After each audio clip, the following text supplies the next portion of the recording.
ખ્રિસ્તમાં વાલા ભાઈઓ અને બહેનો, આજનો રવિવાર એ ખજૂરીનો રવિવાર છે અને એના વિશે આજે આપણે પ્રભુના વચનમાંથી અભ્યાસ કરવા માંગીએ છીએ. માથીની લખેલી સુવાર્તા એનો 21મો અધ્યાય અને 1 થી 11 વચનો આજે આપણે જોઈશું. ત્યાં શાંતિથી આવનાર રાજા તરીકે પ્રભુ ઈસુ ખ્રિસ્તને આપણે જોઈ શકીએ છીએ. મિત્રો, આ પ્રભુ ઈસુ ખ્રિસ્ત એવા રાજા હતા જે બીજા રાજાથી એ અલગ રાજા હતા, જે આપણને માથી 21 અને બીજી કલમમાં જોવા મળે છે. એમનો જે વિજયી પ્રવેશ છે એ બીજા રાજાઓથી કંઈક અલગ છે, કારણ કે પામ સન્ડે એવો દિવસ છે જ્યાં પ્રભુ ઈસુ ખ્રિસ્ત તેમના ક્રુસિફિકેશન એટલે વધસ્તંભ પર ચડાવવાના થોડા દિવસો પહેલાં એ યરુશલેમમાં પ્રવાસ કરી રહ્યા હતા અથવા તો પ્રવેશ કરી રહ્યા હતા. મિત્રો, શહેરમાં સવારી કરતી વખતે ટોળાએ હોશાના નામના નારા લગાવ્યા હતા અને ખજૂરીની ડાળીઓ લહેરાવી હતી અને પોતાના વસ્ત્રો રસ્તા પર પાથર્યા હતા. અને આ ક્ષણને આપણે ઘણીવાર વિજયી પ્રવેશ તરીકે પણ ઓળખીએ છીએ. મિત્રો, માથી 21મા અધ્યાયમાં પ્રભુ ઈસુ ખ્રિસ્ત તેમના શિષ્યોને ગધેડીના વછેરાને લાવવાની સૂચના આપે છે. મિત્રો, આ કોઈ આકસ્મિક નહોતું, એમને બન્યું નહોતું, પરંતુ જખાર્યા 9:9માં એટલે લગભગ પ્રભુ ઈસુ ખ્રિસ્તનો યરુશાલેમમાં જે પ્રવેશ થઈ રહ્યો હતો એના 500 વર્ષ પહેલાં, લગભગ 500 વર્ષ પહેલાં એ વાત બાઇબલમાં લખવામાં આવી હતી. અને આ ભવિષ્યવાણી જે થઈ હતી એની પરિપૂર્ણતા અહીંયા આપણે જોઈ શકીએ છીએ. જખાર્યા 9:9 કહે છે, જીવો હે સિયોનની પુત્રી, બહુ આનંદ કર, હે યરુશાલેમની પુત્રી, જય ઘોષ કર, જો તારો રાજા તારી પાસે આવ્યો છે. તે ન્યાયી તથા તારણ સાધના છે, તે નમ્ર છે અને ગધેડા પર, હા ખોલા એટલે ગધેડીના વછેરા પર સવાર થઈને આવે છે. મિત્રો, સામાન્ય રીતે રાજાઓ યુદ્ધના ઘોડાઓ સાથે એ શહેરમાં પ્રવેશ કરતા હોય છે અને પોતાનું જે સામર્થ્ય છે અને વિજયના પ્રતીક તરીકે ઘોડાને જોવામાં આવે છે.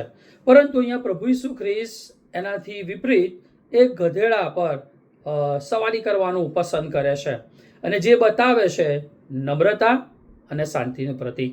મિત્રો, આજે રાજા યરુશાલેમમાં પ્રવેશ કરી રહ્યો છે શાંતિ આપવાના માટે અને નમ્ર રાજા છે. પામ સન્ડે આપણને એ પૂછવા માટે મજબૂર કરે છે કે તેઓ કેવા પ્રકારની રાજાની અપેક્ષા રાખતા હતા અને તેમને ખરેખર કેવા પ્રકારના એ રાજા મળ્યા. આ બે પ્રશ્નો આપણને થાય. અને સાથે જો વ્યક્તિગત આપણે આપણી જાતને પ્રશ્ન કરીએ તો આપણે કેવા ખ્રિસ્તની અપેક્ષા આજે રાખી રહ્યા છે.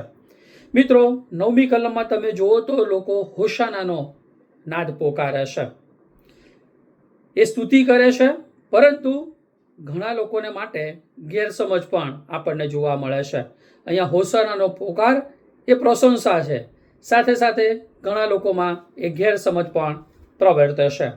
લોકોએ સાથે બૂમ પાડી હોસાના, કે જેનો અર્થ થાય કે હમણાં અમને બચાવો.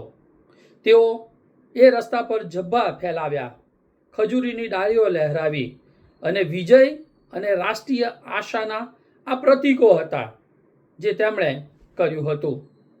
કારણ કે યહૂદી લોકો રોમન જે કબજા હેઠળ હતા તો એમની હુકુમત હેઠળ હતા અને આ યહૂદી લોકો જે ગુલામીમાં એટલે કે રોમન સામ્રાજ્ય નીચે એ જીવન જીવી રહ્યા હતા, એ હાડમારી ભર્યું હતું, માટે તેઓ રાજકીય સ્વતંત્રતાની ઝંખના લાગતા હતા. ઘણા લોકો માનતા હતા કે ઈસુ મસીહા જે રોમન સામ્રાજ્ય છે એને ઉઠલાવી પાડશે, પરંતુ મિત્રો એવું બન્યું નહીં. પ્રભુ ઈસુ ખ્રિસ્ત એ રોમન સરકારને ઉઠલાવી નાખવા માટે આવ્યા નહોતા, પરંતુ એ પાપને ઉઠલાવી નાખવા માટે આવ્યા હતા. એ યરુશાલેમના સિંહાસન પર બેસવા માટે આવ્યા નહોતા, પરંતુ એ કાલવરીના વધસ્તંભ પર મરણ પામવા માટે આવ્યા હતા, કે જેથી એ પાપમાં લોકોને માફી મળે, એ પાપની ગુલામીમાંથી એમાંથી છુટકારો મળે. અને પ્રભુ ઈસુ ખ્રિસ્ત કે છે એ ભીડ જ્યારે હતી, રવિવારે હોસાનાની બૂમ પાડતી હતી, એ જ ભીડ શુક્રવારે એમને વધસ્તંભે જડો એવી બૂમો પાડી રહ્યા હતા. શા માટે? કારણ કે પ્રભુ ઈસુ તેમની અપેક્ષાઓ અને ઈચ્છાઓ એ પૂર્ણ ના કરી. પામ સન્ડે આપણને એ વસ્તુની યાદ અપાવે છે કે આપણે પ્રભુ ઈસુ ખ્રિસ્તની આરાધના એવી રીતે કરવી જોઈએ જેમ આપણે તેમને બનાવવા માંગીએ છીએ એ રીતે નહીં, પણ પ્રભુની ઈચ્છા પ્રમાણે. એ ખરેખર ઈશ્વર છે, આપણા માલિક છે, દરેક ક્ષેત્ર પર એમનું હુકુમત છે. એ રીતે આપણે વલણ રાખવું જોઈએ, એ રીતે આપણે પ્રભુની સ્તુતિ અને આરાધના કરવી જોઈએ. મિત્રો, જ્યારે આજે આપણે પ્રભુની પાસે જઈએ છીએ તો કેવા વલણ સાથે, કેવી અપેક્ષા સાથે જઈએ છીએ? આપણે કેવી રીતે ઈશ્વરની સ્તુતિ અને આરાધના કરી રહ્યા છે? આપણે આપણી જાતને પૂછવાની જરૂર છે. મિત્રો, અહીંયા ફિલિપી 2 અધ્યાયમાં આપણે વાંચીએ છીએ પ્રમાણે પ્રભુ ઈસુ ખ્રિસ્ત એ ઈશ્વર હતા, સ્વર્ગીય વાસા એ અનુભવી રહ્યા હતા, જે સ્વર્ગીય વૈભવ એ ભોગવી રહ્યા હતા.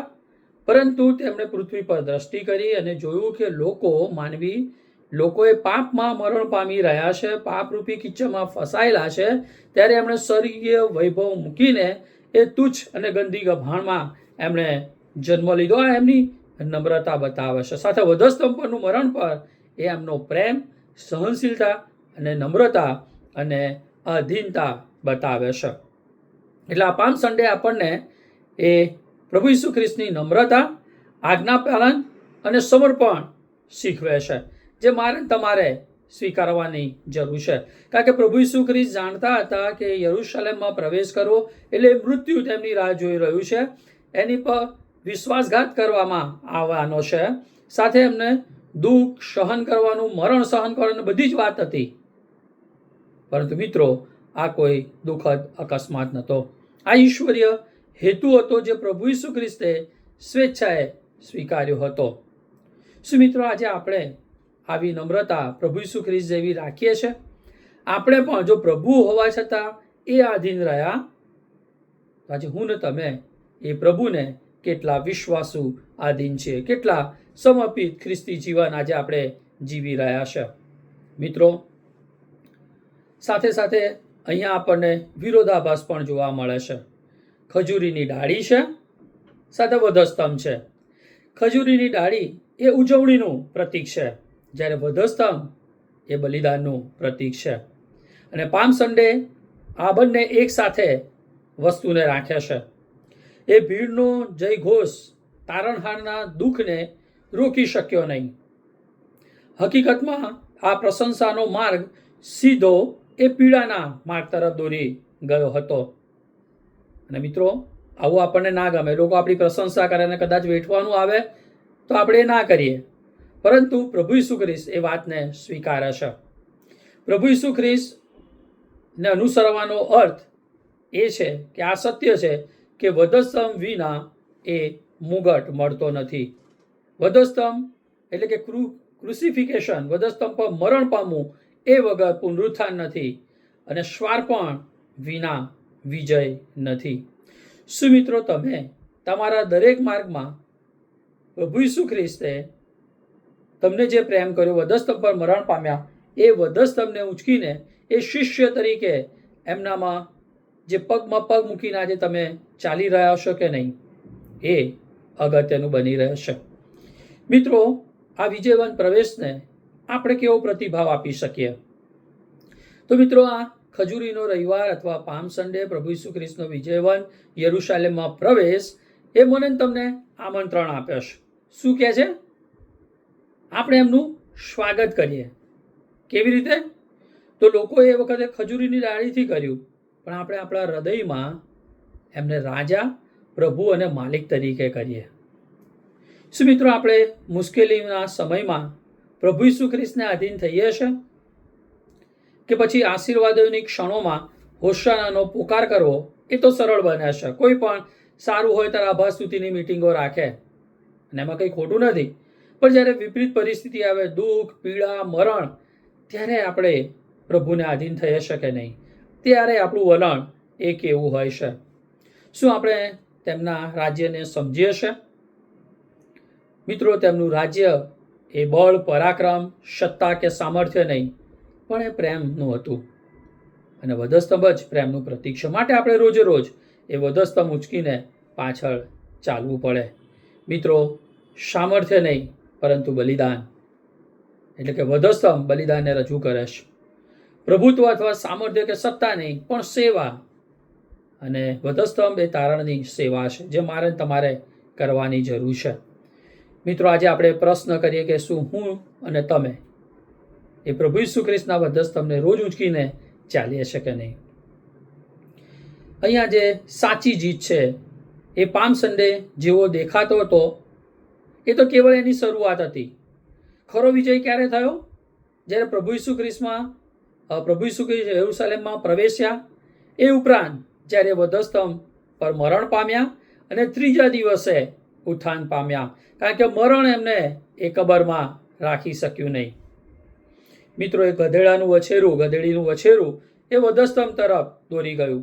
એ વધસ્તંભ કબર તરફ પ્રભુ ઈસુ ખ્રિસ્તને દોરી ગયો અને કબર એમને પુનરુત્થાન તરફ દોરી ગયું. અને પુનરુત્થાન એ મારા અને તમારા માટે સ્વર્ગીય આશા જે છે એ મહાન આશા તરફ મને તમને દોરી જાય છે. શું મિત્રો, આજે આપણે એ મહાન આશામાં જીવન જીવી રહ્યા છે કે નહીં?